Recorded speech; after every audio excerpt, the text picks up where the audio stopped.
IPL കിരീടം നേടിയ RCBയുടെ victory പരേഡിനിടെ വൻ ദുരന്തമാണ് ഉണ്ടായത്. ആഘോഷത്തിനിടെ തിക്കിലും തിരക്കിലും 11 പേർക്കാണ് ദാരുണാന്ത്യം. നിരവധി പേർക്ക് പരിക്ക്.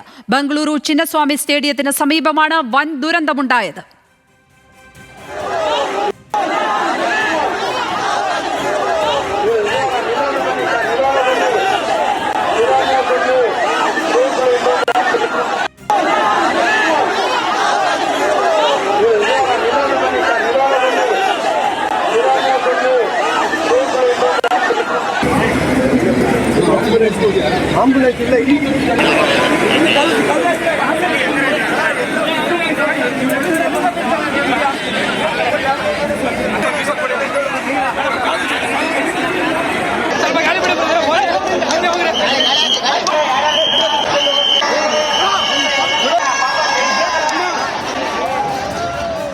പോലീസിന്റെ അനാസ്ഥയാണ് ദുരന്തത്തിന് കാരണമെന്ന ആരോപണം ഉപമുഖ്യമന്ത്രി DK ശിവകുമാർ തള്ളി. എന്നാൽ ചില പ്രശ്നങ്ങൾ ഉണ്ടായെന്നും അത് പിന്നീട് വിശദീകരിക്കുമെന്നും ശിവകുമാർ പറഞ്ഞു.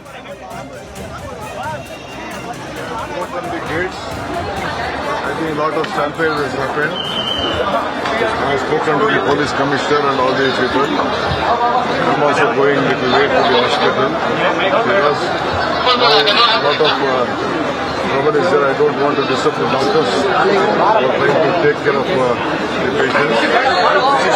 Only the exact number is not still.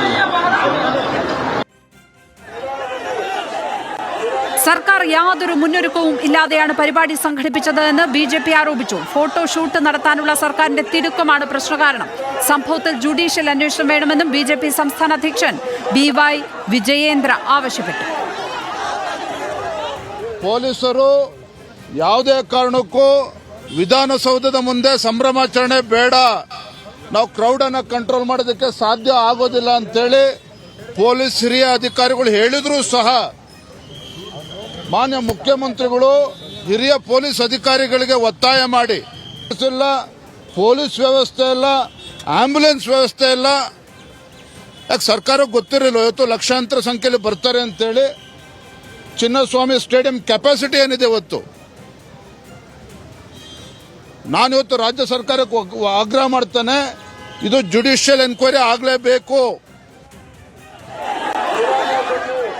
Rujeesh V Raveendran ചേരുകയാണ് കൂടുതൽ വിവരങ്ങളുമായി. രുജീഷ്, പോലീസിന്റെ മുന്നറിയിപ്പ് നേരത്തെ തന്നെ ഉണ്ടായിരുന്നു.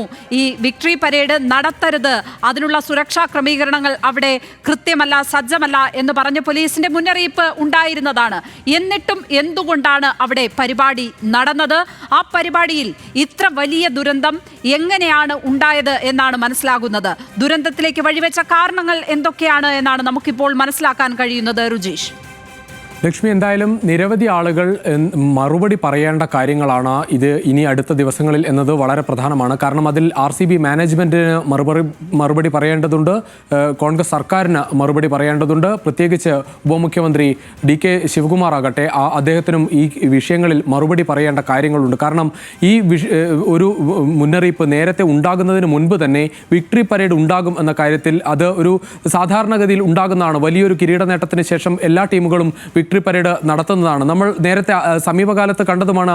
ഇന്ത്യ ലോകകപ്പ് നേടിയപ്പോഴൊക്കെ വളരെ ആവേശകരമായ ഒരു വിക്ടറി പരേഡ് തന്നെയാണ് ഇന്ത്യ നടത്തിയത്. പക്ഷേ അവിടെ ഇന്ത്യൻ ടീമിൻ്റെ ഒരു വിക്ടറി പരേഡ് ആയിട്ട് കൂടി ഇത്തരത്തിലൊരു അനിഷ്ട സംഭവങ്ങളിലേക്ക് പോകാതെ മുംബൈ ബംഗളൂരുവിനേക്കാളും തിരക്കേറിയ നഗരമാണ്. പക്ഷേ അവിടെയൊന്നും ഇത്തരം സാഹചര്യങ്ങളിലേക്ക് പോകാതെ അവിടെ വാങ്കഡെ സ്റ്റേഡിയത്തിൽ ഇതേപോലെ തന്നെ പരിപാടി നടന്നതാണ്. പക്ഷേ എന്തുകൊണ്ട് ബംഗളൂരുവിൽ ഈ ഒരു പ്രശ്നം സംഭവിച്ചു എന്നതിന് ഉത്തരം ഒന്ന് തന്നെയാണ്. കാരണം അത് കൃത്യമായി അതിൻ്റെ സജ്ജീകരണങ്ങൾ ഒരുക്കിയില്ല.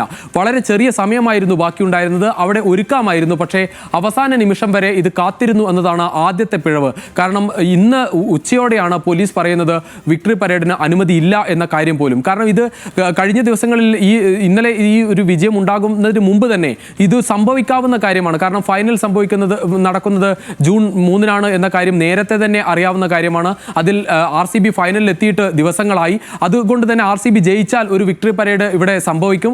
അതിന് നേരത്തെ തന്നെ ഏകദേശം ഒരു 3-4 ദിവസം മുമ്പ് തന്നെ ഈ വിഷയത്തിൽ ഒരു തീരുമാനമെടുക്കാൻ നേരത്തെ തന്നെ അധികാരികൾക്ക് സമയമുണ്ടായിരുന്നു. അത് ചെയ്തില്ല എന്ന് മാത്രമല്ല, ഇന്ന് ഈ പരിപാടി നടക്കേണ്ടതിന് മണിക്കൂറുകൾക്ക് മുമ്പ് പറയുകയാണ് വിക്ടറി പരേഡ് നടക്കില്ല എന്ന കാര്യം. അത് വലിയ ആശയക്കുഴപ്പം ഉണ്ടാക്കി. വലിയ തരത്തിൽ ഒരു പ്രതിഷേധത്തിലേക്ക് പോകുമെന്ന് തോന്നിയ ഘട്ടത്തിൽ അത് സർക്കാർ ഇടപെട്ട് തന്നെ മാനേജ്മെന്റിനോട് സംസാരിച്ച് മാനേജ്മെന്റും ഇടപെട്ട് അവിടെ വിക്ടറി പരേഡ് നടത്താം എന്ന തീരുമാനത്തിലേക്ക് വരുന്നു. പക്ഷെ അപ്പോഴും പോലീസിന് പൂർണ്ണ സമ്മതമുണ്ടായിരുന്നില്ല. കാരണം പോലീസ് നേരത്തെ തന്നെ ഒരു മുന്നറിയിപ്പ് നൽകിയതാണ്. ഈ ഒരു ചെറിയ സ്ഥലത്ത് ഇത്രയും വലിയ ആൾക്കൂട്ടത്തെ നിയന്ത്രിക്കാൻ കഴിയില്ല എന്ന കാര്യം പോലീസ് നേരത്തെ അറിയിച്ചതാണ്. ഈ ഒരു പ്രശ്നത്തിലേക്ക് സംഭവിക്കുന്നത് ഈ ആൾക്കൂട്ടം 3 ഭാഗങ്ങളിലാകി. അതൊന്ന് വിധാനസഭയുടെ മുന്നിലാണ്, രണ്ടാമത് ഈ റോഡിന് ഇരുവശത്തുമാണ്, മൂന്നാമതായി സ്റ്റേഡിയത്തിന് സമീപമാണ്. ഈ സ്റ്റേഡിയത്തിന് സമീപത്തുള്ള ഈ പ്രശ്നത്തിലേക്ക് പോകാനുള്ള ഒരു കാരണം നേരത്തെ DK ശിവകുമാർ പറഞ്ഞതുപോലെ ഇതൊരു മഴയുടെ ഭാഗമായി ഉണ്ടായ ഒരു തിരക്കായി മനസ്സിലാക്കേണ്ടതില്ല. കാരണം ഈ ടിക്കറ്റ് എടുത്തുകൊണ്ട് സ്റ്റേഡിയത്തിനുള്ളിലേക്ക് ആളുകളെ പ്രവേശിപ്പിക്കുമെന്നായിരുന്നു നേരത്തെ പറഞ്ഞിരുന്നത്. പക്ഷേ ടിക്കറ്റിന് പണം ഈടാക്കുന്നില്ല എന്ന കാര്യം RCB അവസാന ഘട്ടത്തിലാണ് അറിയിക്കുന്നത്. പണം ഈടാക്കുന്നില്ല, പക്ഷേ ടിക്കറ്റ് ബുക്ക് ചെയ്തുകൊണ്ട് സ്റ്റേഡിയത്തിനുള്ളിലേക്ക് പ്രവേശിക്കാം എന്ന് RCB അറിയിക്കുന്നു. അതുകൊണ്ട് തന്നെ സൗജന്യമായി തന്നെ ഒരു താരങ്ങളെ ഒക്കെ കാണാം, ഈ ആഘോഷ പരിപാടി കാണാം എന്ന് മനസ്സിലാക്കിയാണ് ആരാധകർ ഈ സ്റ്റേഡിയത്തിലേക്ക് തിങ്ങി നിറഞ്ഞ് എത്തിയത്. പരമാവധി ആളുകൾ ബുക്ക് ചെയ്ത ആളുകളെ പൂർണ്ണമായി സ്റ്റേഡിയത്തിനുള്ളിലേക്ക് പ്രവേശിപ്പിച്ചപ്പോൾ തന്നെ അത്രത്തോളം ആളുകൾ തന്നെ സ്റ്റേഡിയത്തിന് പുറത്ത് കാത്തു നിൽക്കുന്നുണ്ടായിരുന്നു. ഈ ആളുകൾ സ്റ്റേഡിയത്തിനുള്ളിലേക്ക് കയറാൻ ശ്രമിച്ച ദൃശ്യങ്ങൾ ഇപ്പോൾ പുറത്തു വരുന്നുണ്ട്. അത്തരം ശ്രമമാണ് പിന്നീട് ആ ഒരു പ്രശ്നത്തിലേക്ക് ഉണ്ടായത്. ആ സമയത്ത് ഒരു മഴ കൂടി പെയ്തത് ഈ പ്രശ്നം കുറച്ച് രൂക്ഷമാക്കി. പല ആളുകൾക്കും ആ തിരക്കിലും ദേഹാസ്വാസ്ഥ്യം ഉണ്ടായി. അതിനിടയിൽ നിന്നാണ് ആളുകളെ പുറത്തേക്ക് കൊണ്ടുപോകാനും വലിയ പ്രശ്നം ഉണ്ടായി. കാരണം സാധാരണഗതിയിൽ ഒരു ശ്വാസം തടസ്സമൊക്കെ ഉണ്ടായി ആളുകളെ പെട്ടെന്ന് തന്നെ നമുക്ക് കൊണ്ടുപോകാൻ പറ്റും. പക്ഷേ ഇതൊരു മനുഷ്യക്കടലായി നിൽക്കുന്ന ഒരു സ്ഥലത്ത് കൂടി വേണം ആളുകളെ കൊണ്ടുപോകാൻ. അത് ഒരു 1/2 കിലോമീറ്റർ ദൂരം കഴിഞ്ഞ് വേണം ഒരു റോഡിലേക്ക് പോലും എത്താൻ. അവിടെയൊക്കെ ആരാധകർ തിങ്ങി നിറയുന്ന ഒരു സാഹചര്യമാണ്. സാധാരണഗതിയിൽ ഒരു ഗ്രൗണ്ടിന്റെ സമീപത്തുള്ള റോഡുകളൊക്കെ വലിയ വിസ്താരമുള്ള റോഡുകൾ തന്നെയാണ്. ചിന്നസ്വാമി സ്റ്റേഡിയത്തിലെ റോഡുകളും അത്തരത്തിൽ വിസ്താരമുള്ള റോഡുകൾ തന്നെയാണ്. പക്ഷേ അവിടെയൊക്കെ ആരാധകർ തിങ്ങി നിറഞ്ഞ ഒരു സാഹചര്യം. ആവശ്യത്തിന് ആംബുലൻസ് അവിടെ ഉണ്ടായിരുന്നില്ല. ഉള്ള ആംബുലൻസിന് പോലും ഈ ആളുകളെ കൊണ്ടുപോകാൻ പറ്റാത്ത സാഹചര്യമായിരുന്നു. പോലീസും അവിടെയുള്ള രക്ഷാപ്രവർത്തകരൊക്കെ വളരെ പണിപ്പെട്ടാണ് ഈ മരണത്തിലേക്ക് പോകുമായിരുന്ന ആളുകളെ ഈ വാഹനത്തിൽ ആംബുലൻസിൽ കയറ്റി പുറത്തേക്ക് കൊണ്ടുപോയത്. അതിനിടയിലാണ് ഇപ്പോൾ 11 മരണത്തിലേക്ക് കാര്യങ്ങൾ എത്തിയത്. ഇപ്പോഴും പരിക്കേറ്റവരുടെ നില പല ആശുപത്രികളിലും ആശങ്കയോടെ തന്നെ തുടരുകയാണ്. അത്തരത്തിലുള്ള ഒരു സാഹചര്യത്തിലേക്ക് കൊണ്ടുപോയത് ഈ സൗജന്യമായി ടിക്കറ്റ് നൽകുന്നു എന്ന തീരുമാനം തന്നെയാണ് ഒരു പ്രധാനപ്പെട്ട കാരണം. രണ്ടാമത് നേരത്തെ പോലീസിന് തന്നെ നിയന്ത്രിക്കാവുന്ന കാര്യങ്ങളിലേക്ക് കൂടുതൽ സേനയെ എത്തിക്കുന്ന കാര്യത്തിലൊക്കെ സർക്കാർ ഇടപെടേണ്ടതായിരുന്നു. അതിന് ദിവസങ്ങളോളം സമയം സർക്കാരിന് ഉണ്ടായിരുന്നു.